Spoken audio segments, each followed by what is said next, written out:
Hello, everybody. Happy Wednesday evening. I hope everyone's had a beautiful, beautiful day. My name is Kate Carney from sipandshare.co.uk. Where are we? We're there. If we haven't met before, hello. Nice to meet you. Where have you been? Where have you been for the past 6 months? What's been going on? You've probably been drinking posh gin with beautiful posh mixer things. And I'm calling them mixer things because I don't know really what to do with them, which is why we're going to speak to the lovely Andrew from Conspiriti Mixers this evening. So hello, happy Wednesday. If you're on and you're having a little cheeky gin and tonic, is it a cheeky gin and tonic? Is it a wine Wednesday? Is it a vodka midweek? I don't know. If you're on, say hello and tell us what you are sipping. We're streaming on Facebook, YouTube, and on the lovely Conspirities page. Thank you for having us. If we haven't met before, hello, nice to meet you. And we've got the set here. So I've got a set of items, and this is going to feel like a bit like, I think this is going to be a cross between Blue Peter with gin, which frankly, when I was 9, I think would have made Blue Peter even more entertaining because it got a little bit repetitive. And how? Do you remember how to do things? Andrew's nodding. You can't see this, but Andrew's nodding. He's like, he remembers how. Let's bring you on. He looks a little bit like a scientist as well. So maybe there's a science thing here. Let's see. Do you remember how? Do you remember how and Blue Peter? How? Yes, how? Yes, I do. Yes, indeed. And Blue Peter. And it probably would have been much more interesting with a bit of gin thrown in. Just a little. Do you know what I'm saying this? I think when I was my daughter, she's 8, nearly 9. I think there was some sort of conspiracy around alcohol and drugs. So maybe it was as interesting as it was ever going to get. Hello, sir. Please introduce yourself for us. Tell us who you are. Tell us what Conspiriti is as well. Let's have a little look. Yes. Okay. Well, yes. I'm Andrew Pearless. I'm the founder, creator, and sole director of Conspiriti. Conspiriti actually is a musical term. It means with spirit, with spirits, and I thought that was very appropriate. It also does sound a little bit like conspiracy, and I hope that together we can conspire to, I don't know, make a bit of a dent and create a bit of stir in the mixer market. I like that. I'll take that. Okay. Shake up spirit sector. Yeah, let's do that. I'm going to start off. If for those people who haven't seen one of the mixers, they come in. That's 500 ml bottles. Right, you've got a big, and I've got highly concentrated. So that makes the equivalent of 2 liters of tonic, thereabouts, depending on how much you water it down. Nobody's judging on how much someone drinks. Like, if you get through 2 liters of tonic, I am questioning what else you're having it with. You don't have to have it with gin. I know that's heretical in this company, but they are terribly nice just on their own. It's a good shout. So here's one I prepared earlier. Right, okay. Here's a nod to the Blue Peter. Here is ice cube, garnish, a couple of slices of lemon, lime actually. And if you haven't tried it, Timut peppercorns are very, very good. Down. This is one of my favourite local gins, River Test Distillery. Yeah, nice. And you pour yourself equal measures. You're using the right end, Andrew, just so you know, that's the correct end. One of them's got a hole in, the other one doesn't work. It doesn't work.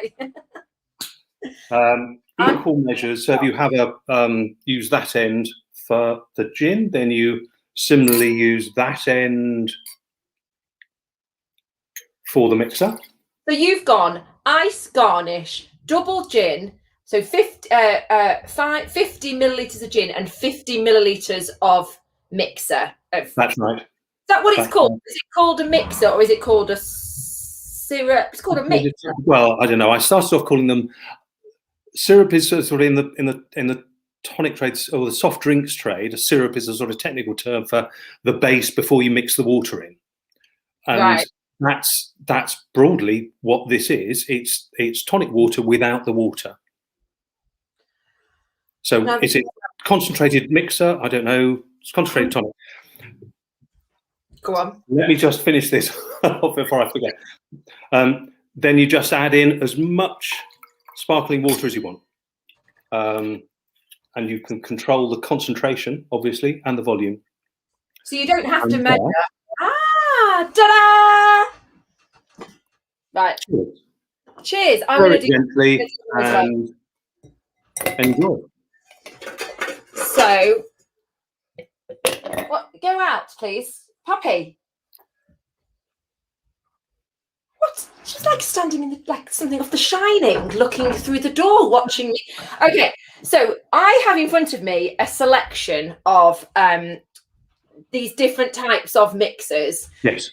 And now I've chosen mine already because I'm going to try a gin tonight, which I've not had before, which is a short cross gin who've just joined Sip and Share. And I'm going to have this one, which is the Briar mixer. How many different types do you have?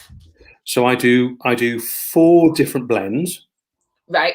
4 different blends. So there's classic, which is to pair with dry gins. So one of the dry gins, most gins say on the label if they're London or dry gins, and those go with the classic largely. Then there is a citrus mixer, which has a bit less quinine, so it's less bitter, and is designed to go with citrus and fruit gins, slow gins, sweeter gins, Genevers, bathtub gins, that kind of thing. If you don't like the bitterness of tonic, try that because it's really lovely. I mean, it is very nice. It's really good with this kind of gin. Yeah. I don't know if you know this one. If you open the top, you just get this fantastic waft of grapefruit and stuff. Mix that with the citrus, and together they just make magic. Without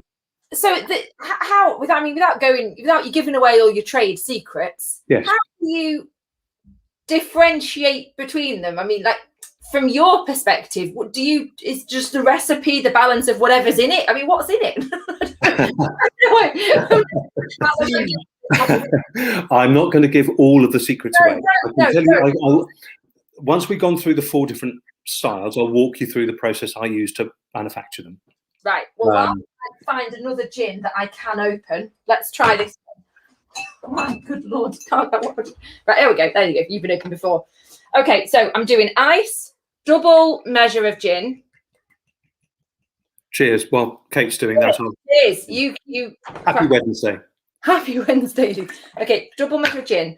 And then, can you try this neat? I mean, what does it taste like? You can, but bear in mind it's quite sweet. Yeah. That's the Briar one, is it? This is the Briar one. The Briar one, you should immediately get raspberry, blackberry aromas, as well as a slight bitterness. My God, they're still whatever the other ingredients are, whatever the blends are, they're still tonic waters primarily. So there is a bitter element. Oh, I really want to try the others now, neat, to compare to that one. I'm really curious. Did you like that? I really liked it. Do you know what it's a big. They're not designed to be taken, but you can drink them without gin, just as just have as a cordial. Or actually, the Briar one goes really nicely in a glass of prosecco. Yes, I can imagine that. It's got it's got the texture of, and this is a nice way because I have young children, of like children's medicine. So it's not as thick, it's like the texture of Benylin with a sweetness, but tastes absolutely delicious and not like Benylin at all. So we've gone double gin, double Briar mixer, and then tonic water. Yep. So what was the before we go through the range, what was the inspiration behind this? Why did you do this? I'm really curious as to why. Like, everybody needs a hobby. No, I used to make tonic water. I started making tonic water. I had was slightly involved in a setting up a small gin bar in the West Country, and it was very clear. It was a number of years ago, and it's very clear that the available tonic waters weren't particularly serving gin distillers very well. They were very much sort of advocating the premium tonic style and fighting for market share, but there were maybe 10 or 12 different tonic brands. And they were more interested in the tonic than the gin. And it struck me that a lot of gins, when you mix them with a strong tonic water, all end up tasting the same. Yeah. And that's not doing, if you're spending a lot of money, you're spending 35, 40 quid on a nice craft gin, why would you want it to end up tasting just like all of the other craft gins that you've had? If you can't taste the individual botanicals in the gin, then the tonic isn't doing that any service. It's not doing the distillery any favors. It's not respecting the craft of the distiller. So I thought, let's try. What happens if you make a tonic which has a bit less quinine and a bit less sugar, trying to keep it balanced, trying to keep that unique hit of bitterness that you get from the quinine, but allow the distiller's flavors to come through. And so I sort of hit on a blend that was halfway between a low calorie one and a full strength premium tonic. Right. And it was very, very well received, actually. In the 2018 Great Taste Awards, it won 2 stars.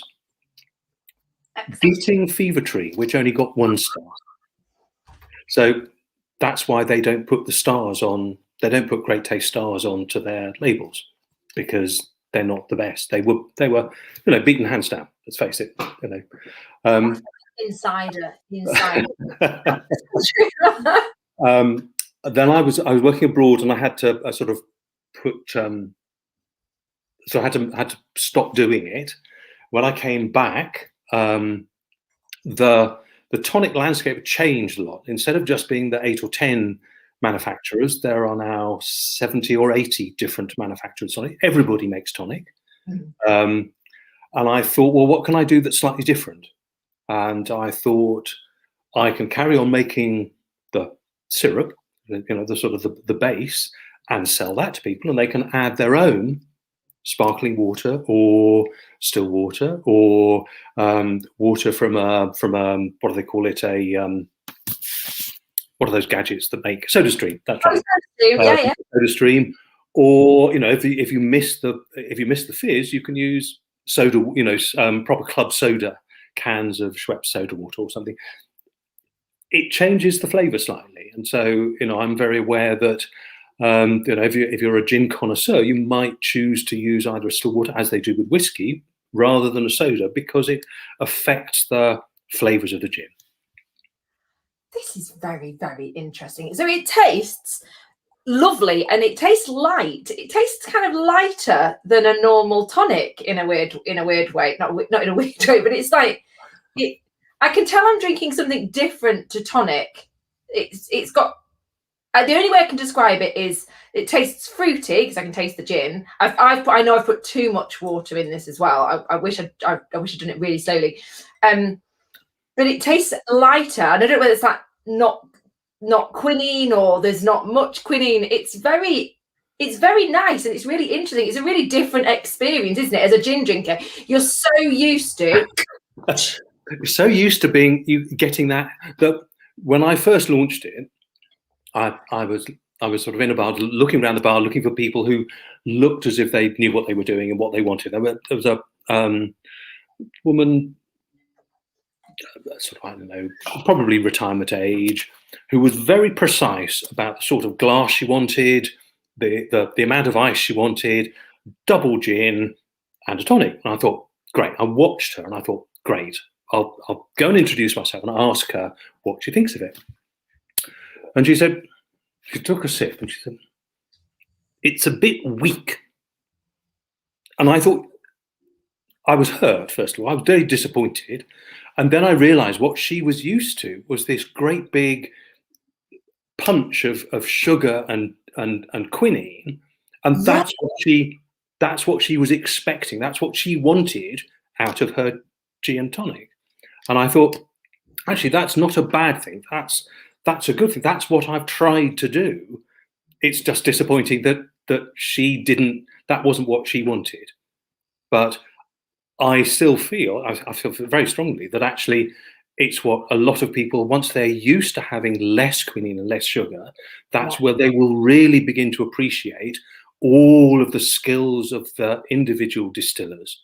And that's the ambition, really, so that those are highlighted. The tonic needs to be there because there aren't many gins that are designed to be sipped straight.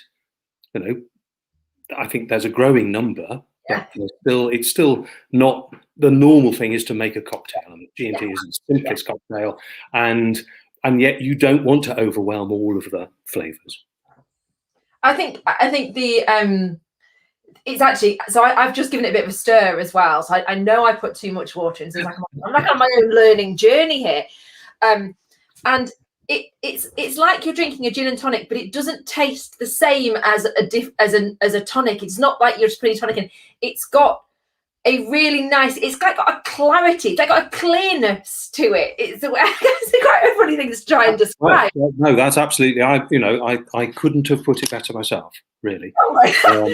Really insecure, like I don't know how to use words all of a sudden, but it's got a lightness and I really want to make another one. Any excuse, but I really want to make another one, but I actually want to make a small one, and just someone's just said less salty. I think it's just got a cleanliness, not in a clinical way, but in like a clarity. I think there's only so many words you can use to describe well, flavor. There are no artificial anythings in there, so it's all, well, I'll walk you through the process. So take spring water, steep a bag of dried peel of half a dozen different kinds of peel in the water. Leave it for a certain amount of time, and then take the bag out, and then warm that very gently and add some of the other ingredients. Depending on which blend it is, there could be sort of 8 or 12 different elements that go into it. Some of them are, the cinchona, the cinchona bark extract is the thing that gives most of the bitterness, and then the last thing that goes in, if it's the standard one, if it's is a surprisingly large amount of sugar, right? Okay. Because even with my sort of cut down levels of sugar, it's still quite a lot. With the lights, which we mentioned earlier, which use this fruit extract, that goes in at the same time, and then it just sort of heat it up and then bottle it, then let it cool down, and then label up and pack it up. So you've made we've got this existing range, and then you've also made the same flavor profiles but in a light version. Is that right? So that's right.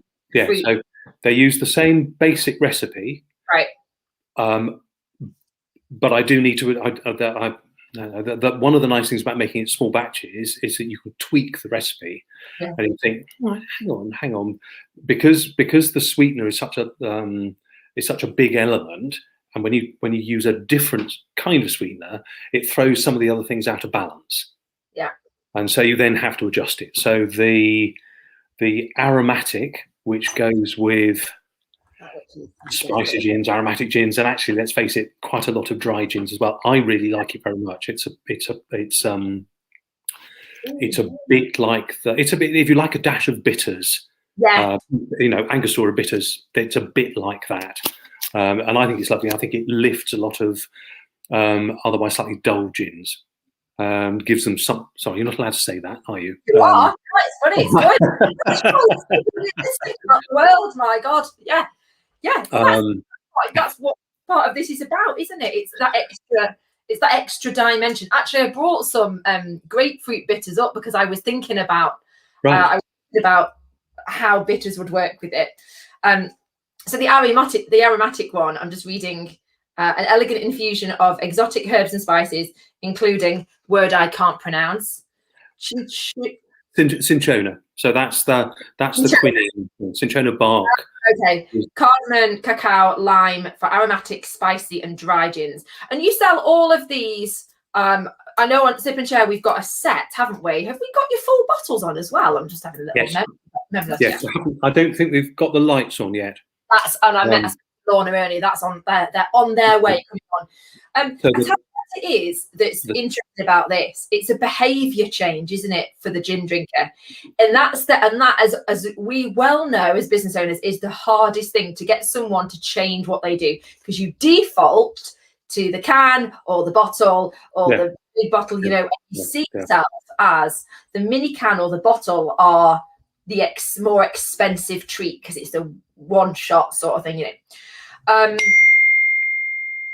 Oh good lord! There's somebody made a good point that, you know, with this last few days of nice sunshine, they'd got a tasting set, and they wrote back to me and said they'd really enjoyed it, and they'd like the kind of ceremonial process around getting the glasses out, getting the eyes out, getting the garnishes cut, and actually adding one step extra of putting in the concentrated mixer and then a bit of soda, you know, a bit of sparkling water.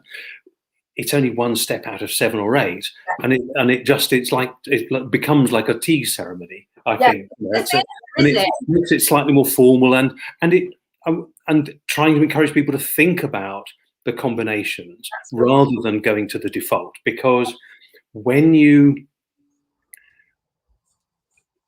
tonic is a big part of a gin and tonic cocktail. You know, Fever Tree say that if 3/5 of your G&T is the tonic, then mix it with the best. Well, yes, okay, I think that's probably about right, but I would question whether we know what you'd question. But I wouldn't ever claim that my tonic is the best with every gin. Okay, but when you get a combination that really works, suddenly it elevates the simple gin and tonic into something that is absolutely delicious and fantastic. And you know, I like gin and tonics generally, and there aren't many bad gin and tonics. But when you hit a combination that really works, my favourite at the moment is this Drunken Horse gin from Belgium. Oh, I've heard people talk about that, but I've never tried it. I've heard Drunken Horse before. I can't get it. They can't get it in the UK anymore. Bloody Brexit again.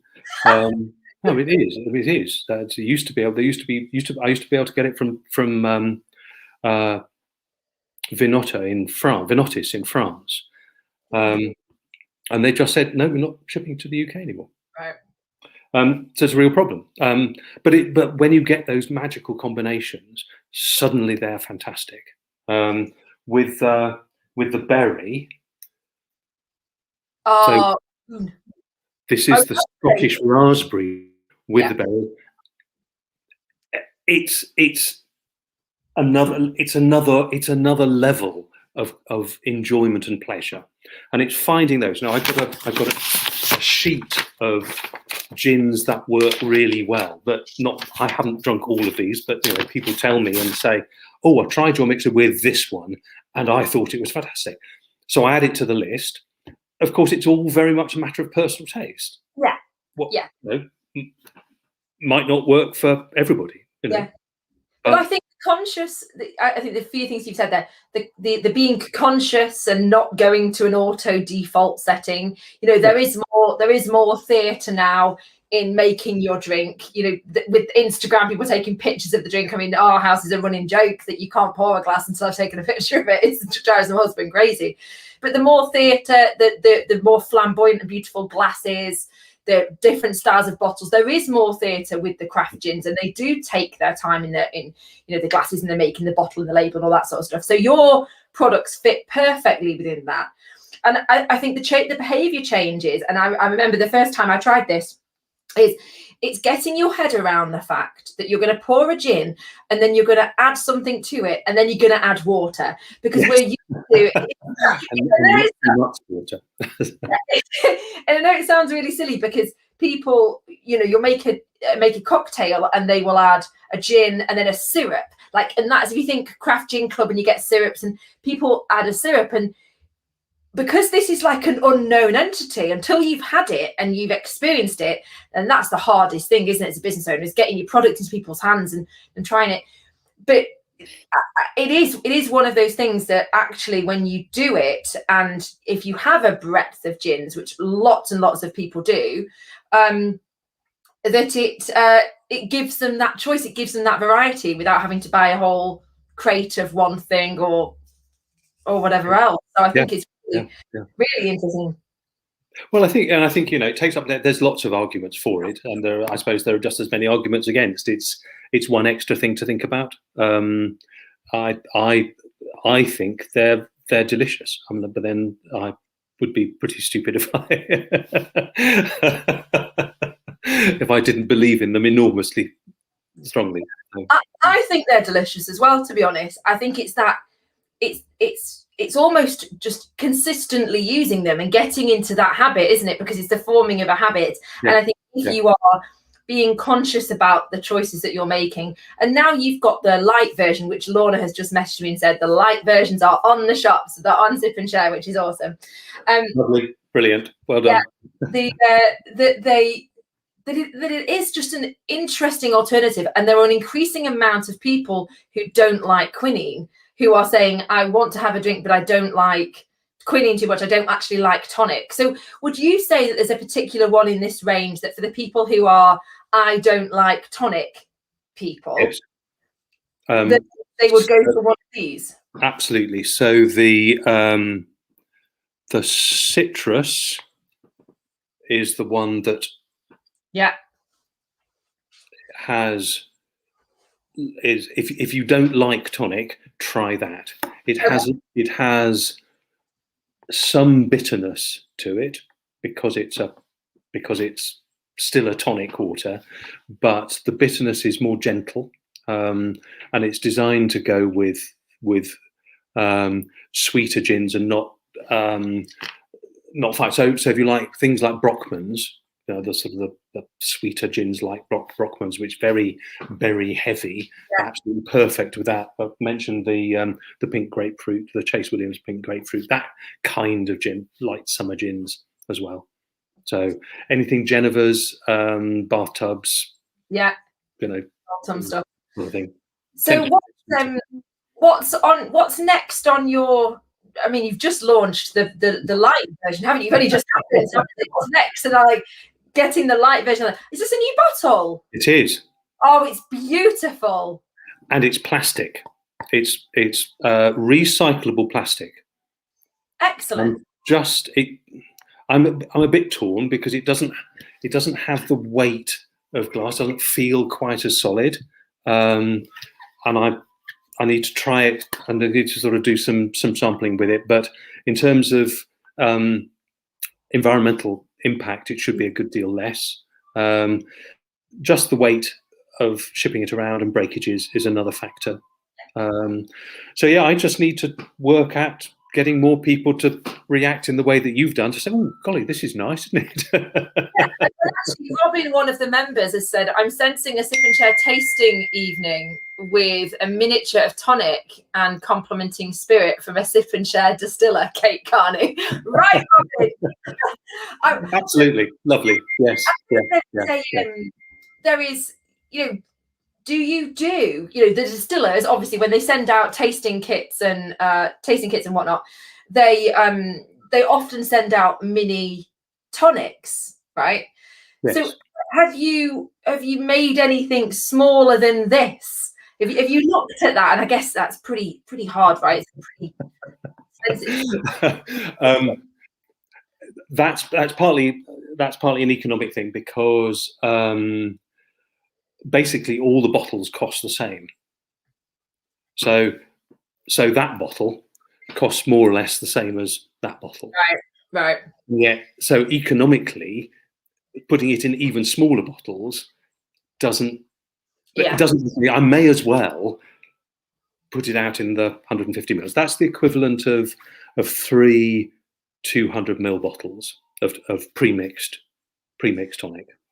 Have you looked at, I know this might sound really weird, but I did have a conversation with someone about this the other day. Have you looked at pipettes? That's an interesting idea. I'm not joking. I had she says with a serious, I did have, I won't tell you who, but I did have a very interesting conversation with a brand about pipettes, and obviously not the same product, very, very different thing, but the whole product innovation. By the way, everybody, I know I disappeared. StreamYard kicked me out of 2 groups, of our membership group and of Gin Stop. So sorry, I didn't do anything. It just flashed at me. But yeah, this is not necessarily, obviously it's not for now, but I just think, the increase in, tasting kits. I don't think virtual tastings are going to go away. I think that's still going to happen. Event space, you don't want to lug around stuff, but you want to get the product in people's hands. Yeah. I would be really curious. Well, I know the marketeer in me would go, if you gave me 5 pipettes with each one of these in, my creative juices are going, Andrew. Maybe it's the mixer.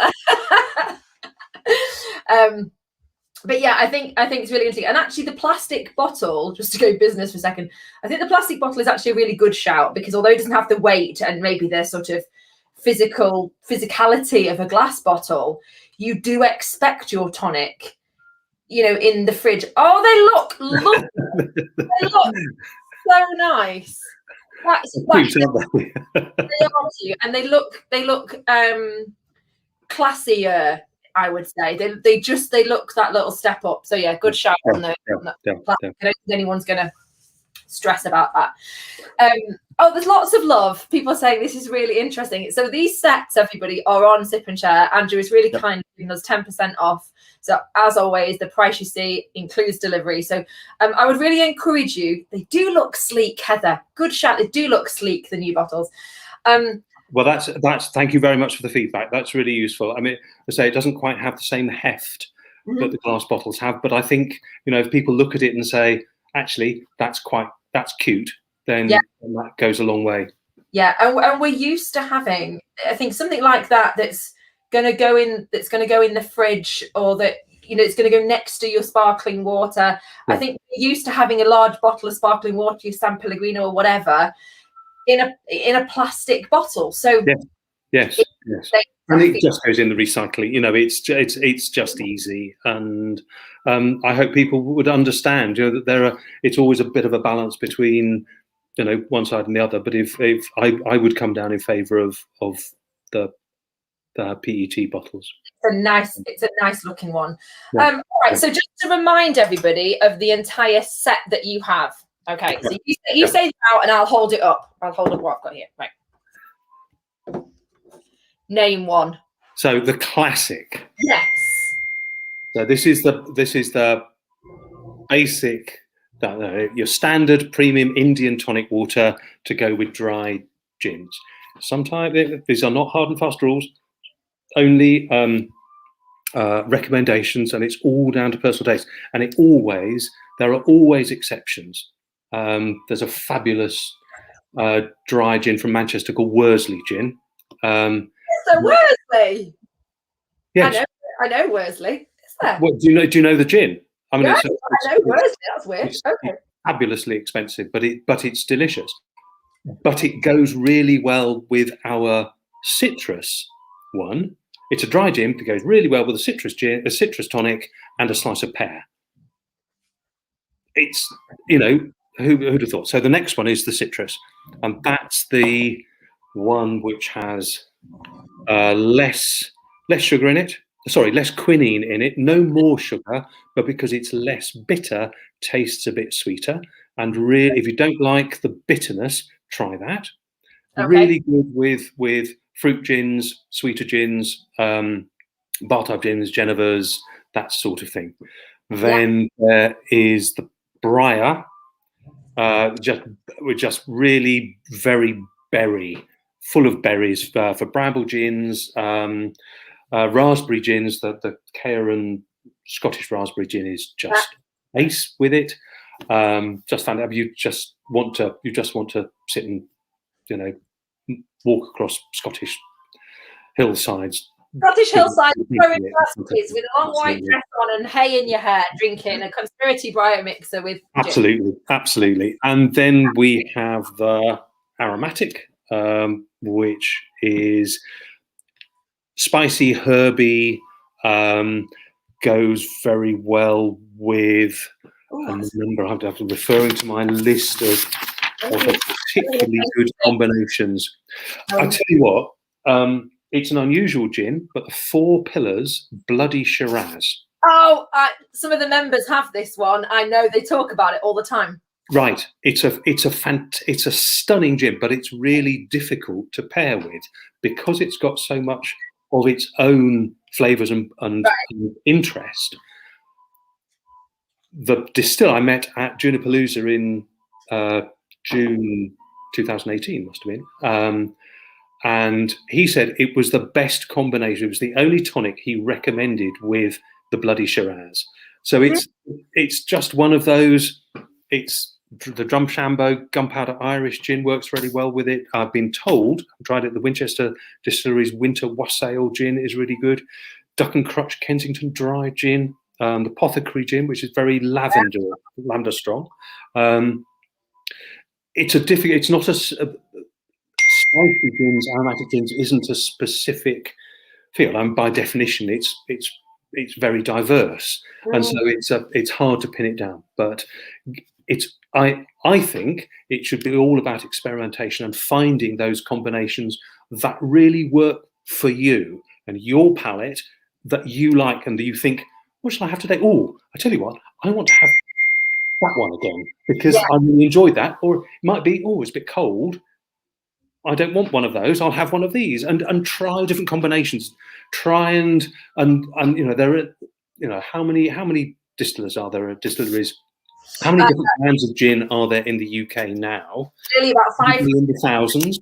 Yeah, 500 and something distillers, registered distillers, and many more brands. That's another thing we need to talk about. And now there are sort of dozens of different tonics. You can't try them all, but don't get stuck in a rut unless you happen to find a rut you really like. keep trying it. Keep trying things. Keep experimenting. Do you share some of your list with good combinations if people buy your product? That list, because I had the list in my pack when you said. It comes with it, and it's. Somebody said, well, I haven't got any of the gins on this list, and that's not the point. It's only recommended ones that I know work well, or that other people have told me work well. It's not an exhaustive list, and I always want to add to it. If you find a good combination, then let me know and I'll add it to the list. That's great. Andrew, I feel like a campaign coming on here, like Conspiriti match. I bought actually the Little Quaker Ruby Red one, which is almost like the red wine gin, which is really special, which is quite similar to the Four Pillars Bloody Shiraz. Yes. Would go with the aromatic one as well. Oh my goodness, I've got my 8-year-old messaging me pictures. That's what the Bing is. So why, I don't know, but so the packs are on Sip and Share, the bottles are on Sip and Share. I definitely think if you do buy it, folks, I have them as well. So let's do it. Let's jump in a Facebook group and be like, what does this one taste like with this? Like that's half of the fun of it, isn't it? It's just should be fun. It should be fun. And it's a shame when you have a combination that doesn't really work. But you live and learn, don't you? Yeah. And I think this is helping people understand what works for them, and that's half of the journey, isn't it? Is actually your gin growth is realizing what you do and don't like, and it's okay to not like some stuff. Like, of course, that's the real world. Absolutely, no, it's absolutely fine to say that's not. I'm not fond of lavender in gin or bed linen drawers or anything. I just don't like that sense of. I'm not very fond of it. Well, that's not to say that lavender is bad. It just means I don't like it. It's like my lessons in parenting. This it's different. Yeah. It's what works for you. It's what works for you. is what Yeah, works for you. absolutely. Well, thank you so much. That was so interesting, and I feel like I think this is one of those things that when you do it, you might never go back. And in fact, you like take going to parties in people's gardens with a bottle of sparkling water and they'll think you're not drinking. You're like, I am. I'm bringing my Conspiriti mixer and my own gin. I'm making it up. Yeah, so thank you so much, Andrew. And yeah, members, it's all on the shop, so please go and have a little look under the tonics and garnish section. And we'll look forward to your light one has just gone on now. We'll look forward to seeing what creations everybody comes up with and identifies.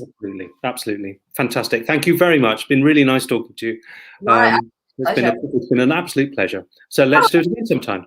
Yes. Oh my, don't tempt me. Don't make my mind go off with what it could do. Absolutely. Let's do it again. Let's do a cocktail thing with it. Let's do a neat tasting. There's lots of stuff we could do. There's lots to do. Yeah. All right, everybody, have a very lovely Wednesday. Thank you so much for joining us, and we will see you all again very soon. Bye. Absolutely. Take care. Bye. Bye.